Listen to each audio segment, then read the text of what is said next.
اسی طرح حضرت امیر حمزہ رضی اللہ عنہ کے بارے میں آتا ہے، حضرت امیر حمزہ رضی اللہ عنہ کو بڑی نبی علیہ السلام سے محبت تھی، بہت محبت کرتے تھے۔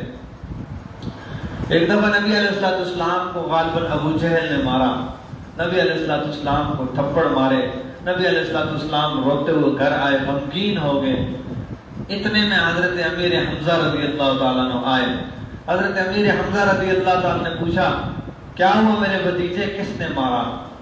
کہا چاچا جان ابو جہل نے مارا۔ اچھا ابو جہل نے مارا ہے، میں جاتا ہوں، میں اس سے پوچھتا ہوں اس نے میرے بھتیجے کے اوپر ہاتھ کیوں اٹھایا۔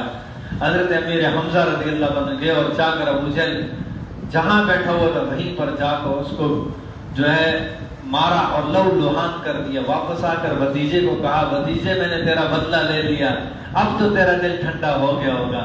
حضرت امیر حمزہ رضی اللہ عنہ کو نبی علیہ السلام نے جواب دیا، اے میرے چاچا جان، میرا سینہ تب ٹھنڈا ہوگا جب آپ ایمان والی نسبت حاصل کر لیں گے، آپ ایمان لے آئیں گے، جب آپ ایمان لے آئیں گے میرا سینہ ٹھنڈا ہو جائے گا۔ حضرت امیر حمزہ رضی اللہ عنہ نے فرمایا کہ آپ مجھے کلمہ پڑھا دیجئے۔ جب حضرت امیر حمزہ رضی اللہ عنہ نے کلمہ پڑھا، نسبت ملی، تو اللہ تعالیٰ کے ہاں ان کا مقام بلند ہو گیا، اور جب شہید ہوئے تو اللہ تعالیٰ کے نبی صلی اللہ علیہ وسلم نے فرمایا سید الشہداء امیر حمزہ رضی اللہ عنہ، شہداء کے بھی سردار حضرت امیر حمزہ رضی اللہ عنہ۔ احد کے دامن میں جائیں آپ، اللہ تعالیٰ آپ کو لے کر جائے، آپ دیکھیں کہ حضرت امیر حمزہ رضی اللہ عنہ کی وہیں قبر ہے۔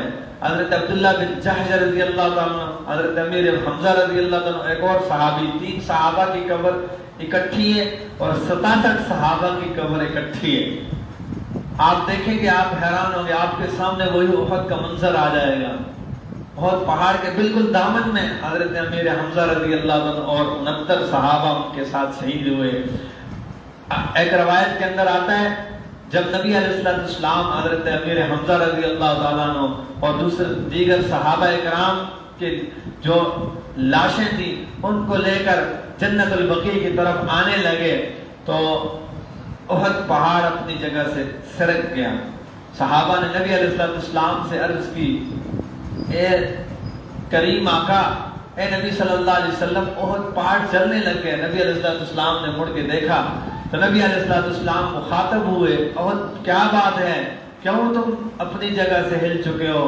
تو آپ صلی اللہ علیہ وسلم کو احد پہاڑ نے کہا یا رسول اللہ یہ میرے دامن کے شہداء ہیں، یہ میرے شہداء ہیں، آپ ان کو میرے دامن میں ہی دفنا دیجئے۔